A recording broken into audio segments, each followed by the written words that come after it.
ভালো আছেন। হ্যাঁ, তো আমরা আজকে নাউনের পার্ট 2 নিয়ে আলোচনা করতে যাচ্ছি। তো নাউনের পার্ট 2 শেখার আগে আপনাকে নাউনের পার্ট 1 সম্পর্কে ভালো ধারণা থাকতে হবে। তো পার্ট 1 টি জানতে হলে অবশ্যই আমাদের পার্ট 1 টি দেখে পার্ট 2 আপনারা দেখবেন। তো আমরা পার্ট 2 তে যেটা আলোচনা করব সেটা হচ্ছে কাউন্টেবল ও আনকাউন্টেবল নাউন নিয়ে। কারণ পার্ট 1 এ আমরা নাউনের অন্যান্য যে প্রকারভেদগুলো ছিল, proper noun, common noun, collective noun, material noun, এগুলো দিয়েছি। এগুলো ভালোমতো বুঝতে হলে আপনি আগের ভিডিওটা দেখবেন। আর এখন আমরা পার্ট 2 তে যেটা আমরা বলেছি কাউন্টেবল এবং আনকাউন্টেবল। আনকাউন্টেবল এই দুইটা নাউন নিয়ে আলোচনা করব। একটা হচ্ছে কাউন্টেবল আর একটা হচ্ছে আমাদের আনকাউন্টেবল। এখন খেয়াল করবেন, কাউন্টেবল এবং আনকাউন্টেবল নিয়ে যদি আমরা আলোচনা করতে যাই, কাউন্টেবল মানে কি? কাউন্টেবল মানে কি? আমরা জানি যে কাউন্টেবল মানে হচ্ছে আমাদের গণনা বাচক। আর আনকাউন্টেবল মানে কি? আনকাউন্টেবল মানে হচ্ছে আমরা জানি যে অগণনা বাচক। এখন খেয়াল করবেন, আপনি যেটা গণনা করতে পারবেন সেটা কাউন্টেবল, যেটা গণনা করতে পারবেন না সেটা আনকাউন্টেবল। সবাই আমরা জানি। তো এখানে আহামরি কি আছে? হ্যাঁ, আহামরি কিছু আছে বলে তো পড়াচ্ছি, তাই না? তো আসেন আমরা সেটা দেখবো। তো আমরা একটু যদি আগে বলি, আপনি একটি দুটি দ্বারা প্রশ্ন করবেন নাউনকে। যদি একটি দুটি দ্বারা প্রশ্ন করার পর আপনার কাছে কথাটি শুনতে ভালো লাগে তাহলে হবে কাউন্টেবল, আর না ভালো লাগলে হবে আনকাউন্টেবল। খেয়াল করেন, আমি বললাম একটি পানি, একটি পানি, দুইটি পানি, তিনটি পানি। খেয়াল করেন, একটি পানি, দুইটি পানি, তিনটি পানি। আপনারা কখনো শুনেছেন একটি পানি, দুইটি পানি, তিনটি পানি বলে? কখনোই না। আমরা তাহলে কি বলতে পারি? খেয়াল করেন, একটি টেবিল, দুইটি টেবিল, তিনটি টেবিল, একটি চেয়ার, দুইটি চেয়ার, তিনটি চেয়ার, একটি বেঞ্চ, দুইটি বেঞ্চ, তিনটি বেঞ্চ। কারণ যেগুলো আমার কথা শুনতে ভালো লাগছে সেটা কাউন্টেবল, আর যেটা ভালো লাগতেছে না সেটা আনকাউন্টেবল। ওকে, ফাইন। তো আমরা এটা হচ্ছে বেসিক বিষয়টা আমরা ক্লিয়ার করলাম। হ্যাঁ, তো এখন আনকাউন্টেবল অনেক কিছু স্পেশাল নাউন আছে যেগুলো আমাদেরকে একটু মুখস্থ রাখতে হবে। এগুলো আমাদের সাধারণত নিয়মের মাধ্যমে পড়বে না, একটু মুখস্থ রাখতে হবে। যেটা আপনার বাংলায় বলেন নিপাতনে সিদ্ধ, মানে মুখস্থ ছাড়া কোনো উপায় নেই। তো বিষয়টা হচ্ছে আনকাউন্টেবল কিছু নিপাতনে সিদ্ধ আছে, সেটা আমরা দেখবো। ওকে, আমরা যদি চলে আসি নিপাতনে সিদ্ধ বিষয়টাকে কি বলতে পারি আমরা, খেয়াল করেন। নিপাতনের সিদ্ধটাকে আমরা এভাবে বলবো, একটু লক্ষ্য রাখেন আপনারা। নিপাতনের সিদ্ধটাকে যদি আমরা বলি, দেখেন আনকাউন্টেবল নাউনটাকে আমরা একটা গল্পের মাধ্যমে সাজাবো, একটা ট্র্যাজেডি স্টোরি নিয়ে আসবো আমরা এখানে। ট্র্যাজেডি স্টোরিটা কিরকম? তাহলে আমি যদি বলি, আমি বললাম স্যার জিম কেয়া বিউটি সোপ দিয়ে, কেয়া বিউটি সোপ দিয়ে গোসল করে, সার্চিং কেয়া বিউটি সোপ দিয়ে গোসল করে ফার্নিচার, ফার্নিচার, ফার্নিচার এ হেলান দিয়ে, ফার্নিচার এ হেলান দিয়ে প্রেমিকা জরিনার, আচ্ছা প্রেমিকা হেলান দিয়ে প্রেমিকা জরিনার, মানে আমার যে জরিনা ছিল তার কথা আমি বলতেছি। তো আবার আপনারা মেয়ে যাবেন কি ভাইবেন না, যে বললেন না যে আমার নাম জরিনা, আমি দলে কাউরে ছাড়ি না, দেখেন ভাই চমক, আমার দিবেন না ধমক। তো এত কিছু দরকার নেই, আমরা আমার মতই বলি। তো ফার্নিচার হেলান দিয়ে প্রেমিকা জরিনার অ্যাডভাইস মতো, অ্যাডভাইস মতো মিউজিক শুনতে শুনতে, মিউজিক শুনতে শুনতে, মিউজিক শুনতে শুনতে হোমওয়ার্ক করতে বসলো, মিউজিক শুনতে শুনতে হোম ওয়ার্ক করতে বসলো।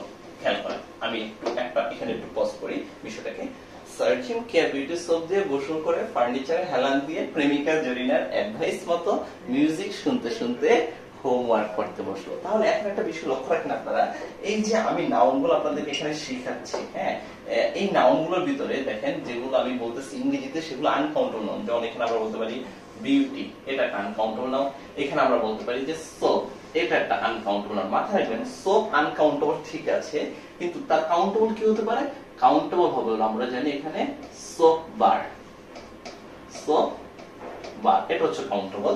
তারপর আপনারা খেয়াল করেন যে ফার্নিচার, হ্যাঁ ফার্নিচার আমরা জানি যে সকল ফার্নিচারকে আমরা একসাথে বোঝাতে পারি, তাহলে ফার্নিচার এটা কিন্তু একটা আনকাউন্টেবল নাউন। তাহলে ফার্নিচার কাউন্টেবল কি হতে পারে? আবার ফার্নিচার কাউন্টেবল আমরা চেয়ার, টেবিল এগুলো বলতে পারি, ওয়ার্ড্রোব এটসেট্রা এটসেট্রা। তারপরে দেখেন প্রেমিকা জরিনার অ্যাডভাইস মতো, এই যে অ্যাডভাইস আছে, এই অ্যাডভাইস আমাদের আনকাউন্টেবল নাউন। তাহলে তার কাউন্টেবল কি হতে পারে? আমরা জানি কাউন্টেবল হবে হলো সাজেশন, সাজেশন। এখন খেয়াল করেন এই যে মিউজিক দেখেছেন, মিউজিক এটাও আনকাউন্টেবল নাউন। এই মিউজিকের কাউন্টেবল কি হতে পারে? মিউজিকের কাউন্টেবল হলো আমাদের মূলত সং। তাহলে বলছে যে মিউজিক শুনতে শুনতে কি করতে বসলো? হোমওয়ার্ক করতে বসলো। এই যে হোমওয়ার্ক এটা আনকাউন্টেবল নাউন। মাথায় রাখবেন যেটা নিচে আমি কি করি নাই, কাউন্টেবল ফর্মটা বসাইনি, সেটা কাউন্টেবল ফর্মটা নেই। ওকে, তাহলে আমরা এবার পরবর্তী লাইনে যদি চলে যাই, তো আমরা প্রথমটাকে একটু রিভাইজ করে সার্জেন কেয়ার বিউটি সোপ দিয়ে গোসল করে ফার্নিচার হেলান দিয়ে প্রেমিকা জরিনার অ্যাডভাইস মতো মিউজিক শুনতে শুনতে হোমওয়ার্ক করতে বসলো। তারপরে কি ঘটেছে একটু দেখি আমরা। কিন্তু ইংরেজি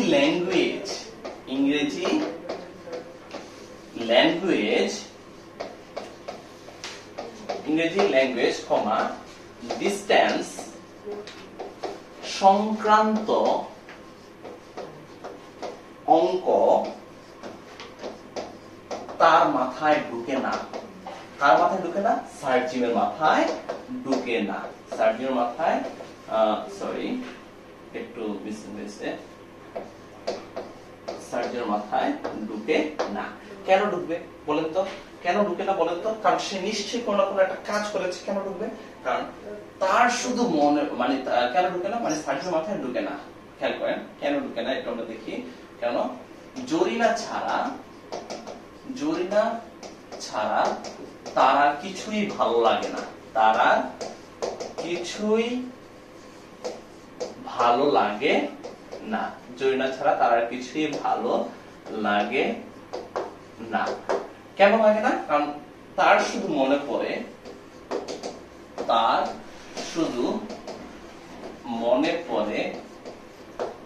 হেয়ারে হাত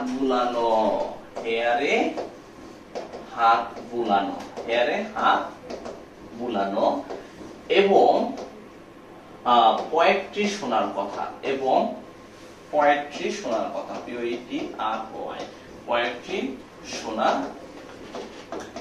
কথা। খেয়াল করেন আপনারা, তার শুধু মনে পড়ে হেয়ারে হাত বুলানো এবং পোয়েট্রি শোনার কথা।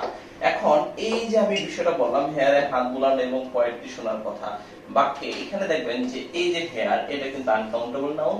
তারপর আপনারা লক্ষ্য রাখবেন এই যে পোয়েট্রি এটা একটা আনকাউন্টেবল নাউন।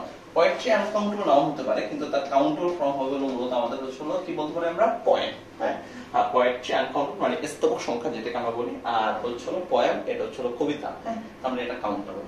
তারপর আমরা কি হচ্ছে দেখি তো, যেহেতু তার মানে ওই যে হেয়ারে হাত বুলানো মানে ওই যে মাথায় সুন্দর করে হাত বুলাই দিত, বুঝছেন, দিয়ে বলতো বাবু খাইছো না, আসলে এরকম বলতো না, মানে পোয়েট্রি শোনাইতো। ওকে, এবার আমরা চলে আসি পরে। আমরা যদি বলি, খেয়াল করেন, এদিকে বাবা সারাদিন নিউজ থেকে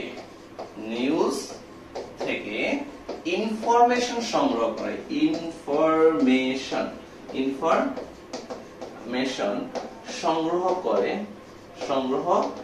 করে আর বলে ছেলে তো নয় যেন আগুনের গোলা। না, এটা না, ছেলে তো নয় যেন মানি নষ্টের কারখানা। ছেলে তো নয় যেন মানি নষ্টের কারখানা। খেয়াল করবেন এখানে যে আমি ইনফরমেশন দিয়েছি, এই ইনফরমেশন হচ্ছে মূলত আমাদের আনকাউন্টেবল নাউন। এখন ইনফরমেশন আনকাউন্টেবল নাউন যদি হয়ে থাকে তাহলে কাউন্টেবল কি হতে পারে? কাউন্টেবল আমরা দিতে পারি হলো রিপোর্ট। কাউন্টেবল আমরা কি দিতে পারি? রিপোর্ট। তাহলে এদিকে বাবা সারাদিন নিউজ থেকে ইনফরমেশন সংগ্রহ করে বলে ছেলে তো নয় যেন মানি নষ্টের কারখানা। আবার এখানে দেখেন নিউজ, এই নিউজ আনকাউন্টেবল। আপনার মাথায় রাখবেন আমি কিন্তু এগুলো নিপাতনে সিদ্ধ করাচ্ছি, মানে এগুলো মুখস্থ রাখতে হবে আপনাকে। তো কি টেকনিকে মুখস্থ রাখতে হবে সেই টেকনিকটা আমি একটা গল্প আকারে বুঝাচ্ছি আপনাদেরকে। এখানে দেখেন মানি এটা আনকাউন্টেবল নাউন, কিন্তু মানি মানে হচ্ছে অর্থ। অনেকে ভাবে যে মানি মানে তো গণনা করা যায় না, মানি হচ্ছে অর্থ। সকল দেশের কারেন্সি গুলোকে বুঝিয়ে থাকে। আমরা যেমন বলি এখানে ডলার, ডলার কিন্তু কাউন্টেবল, টাকা কাউন্টেবল। তারপর আমরা বলতে পারি মনে করেন রুপি, রিঙ্গিত। হ্যাঁ, তবে একটা বিষয় মাথায় রাখবেন, টাকা কখনো কিন্তু টাকাস হয় না, বাট বাকিগুলোর ক্ষেত্রে অ্যাস হতে পারে। ওকে, আমরা এবার পরবর্তীতে বলি মানি নষ্টের কারখানা। পরে দেখেন বাবা কি বলেছে, পরে বাবা বলেছে যে এর থেকে একটা মেশিনারি, এর থেকে একটা মেশিনারি মানুষ থাকলেও ভালো হতো। এর থেকে একটা মেশিনারি মানুষ থাকলেও ভালো হতো, ভালো হতো। আচ্ছা, পরের দিন সব ওয়ার্ক বাদ দিয়ে খারাপ ওয়েদারে পরের দিন সব ওয়ার্ক বাদ দিয়ে খারাপ ওয়েদারে জরিনার জন্য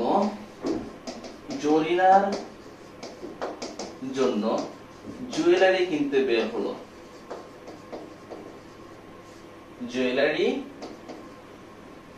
কিনতে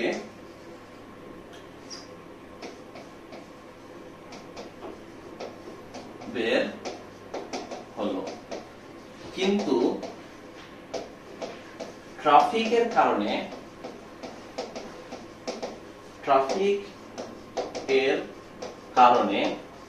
যেতে দেরি হলে জরিনা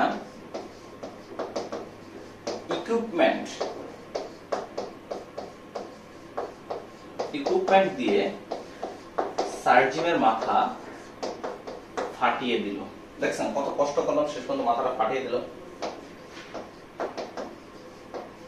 আচ্ছা, এখন অনেকে আপনারা বলতে পারেন যে ভাই এগুলোকে তো আমরা চার্ট আকারে মুখস্থ করতে পারি। হ্যাঁ, আপনারা চার্ট আকারে মুখস্থ করতে পারেন, অবশ্যই চার্ট আকারে মুখস্থ করতে পারেন।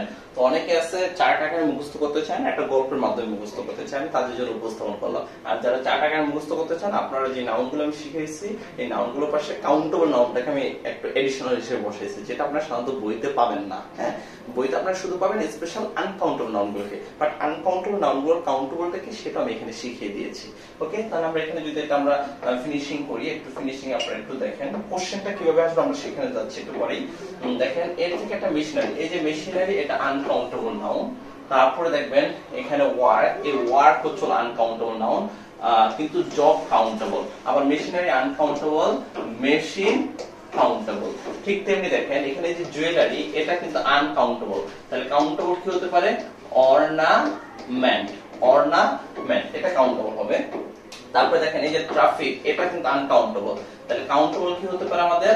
ট্রাফিক, মাঝখানে শুধু একটা জ্যাম লাগিয়ে দেবো, মানে শেষে ট্রাফিক জ্যাম। তারপর দেখেন ইকুইপমেন্ট, এটা একটা আনকাউন্টেবল নাউন, এটা কাউন্টেবল কি হতে পারে? এটা কাউন্টেবল হবে হলো মেশিন। ওকে, আই হোপ আপনারা সবাই বুঝতে পেরেছেন। এই ছিল আমাদের কাউন্টেবল এবং আনকাউন্টেবলের যে স্পেশাল ইউজগুলো, সেটা আমি শিখালাম। তাহলে এখন এগুলো পরীক্ষা আমরা কিভাবে অ্যাক্সেস করব, তাই না? হ্যাঁ, পরীক্ষা অ্যাক্সেস করার জন্য আপনাকে এটার সাথে ডিটারমিনারকে যুক্ত করতে হবে। খেয়াল করেন এই নাউনগুলোর সাথে কোন কোন ডিটারমিনার বসে সেটা আমরা দেখব। নাউনগুলোর সাথে কোন কোন ডিটারমিনার বসে সেটা আমরা দেখব। যেমন ডিটারমিনার, খেয়াল করেন ডিটারমিনারকে আমরা দুইটা পার্ট করলাম, যেহেতু আমরা আনকাউন্টেবল নাউনগুলো শিখলাম। খেয়াল করেন এখানে বলা হলো আমরা এখানে আমরা যদি বলি, খেয়াল করেন কাউন্টেবল, আর এখানে বললাম আমি আনকাউন্টেবল। খেয়াল করেন কাউন্টেবল এবং আনকাউন্টেবল যেটা আমি এখানে বলেছি, তাহলে এখানে কিভাবে হয় একটু লক্ষ্য রেখে আমরা কাউন্টেবল যদি আমরা ফিউ বসাই, আনকাউন্টেবল কি বসাতে পারবো? লিটল। মাথায় রাখবেন এরা নেগেটিভ অর্থে বসে, এরা কিন্তু নেগেটিভ অর্থে বসে, মানে নেই বললে চলে। আমরা যদি বলি আ ফিউ, তাহলে এখানে কি বসাতে পারি আমরা? খেয়াল করেন আ লিটল। হ্যাঁ, এটা কিন্তু আমাদের পজিটিভ অর্থে বসে, মানে একটু হলো আছে, মানে আ ফিউ একটু হলো আছে, আ লিটল একটু হলো আছে। এবার আমরা পরবর্তীতে যদি চলে যাই ফিউয়ার, সেটা ক্ষেত্রে কি হতে পারে? লেস। ফিউয়ার মানে তুলনামূলক কম। অবশ্যই মাথায় রাখবেন এদের সাথে দেন ইউজ হয়। দেন আমরা যদি বলি এখানে অনলি আ ফিউ, তাহলে এখানে কি হতে পারে আমরা জানি যে only a little, only a little. তারপরে আপনারা দেখেন আমরা যদি এখানে বলি এখানে খেয়াল করেন আমরা বলতে পারি হলো মেনি, মেনি যদি বলি এখানে বলবো হলো আমি মাছ। মেনি মানে হচ্ছে অত্যাধিক, মাছ মানে অত্যাধিক। হ্যাঁ, তারপর আমরা আসি মেনি মাছ, তারপর আমরা বলবো দেখেন এ বা দা নাম্বার অফ, এ বা দা নাম্বার অফ। আর এখানে আমরা বলবো হলো an amount of, an amount of।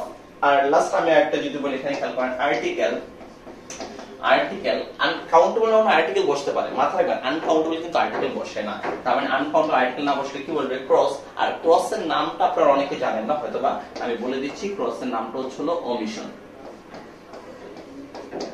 ক্রসের নামটা হচ্ছে ওমিশন। তো এই ছিল আমাদের রুলস। এবার আমরা কোশ্চেন শেষ করে দুই তিনটা কোশ্চেন প্র্যাকটিস দেখে আমরা কি করব ক্লাসটি আজকে আমাদের এখানে সমাপ্ত করে ফেলবো। ওকে, আমরা যদি কোশ্চেনটা আমরা যদি প্র্যাকটিসটা একটু দেখি, হ্যাঁ প্র্যাকটিসটা দেখার ক্ষেত্রে আমরা কি করতে পারি একটু খেয়াল করবেন। প্র্যাকটিসটা আমরা যদি দেখি, হ্যাঁ আমি একটা সিম্পল একটা কোশ্চেন দিচ্ছি প্রথমে, একবার সিম্পল একটা কোশ্চেন খেয়াল করেন। আমি বললাম I have few oblique a few friends.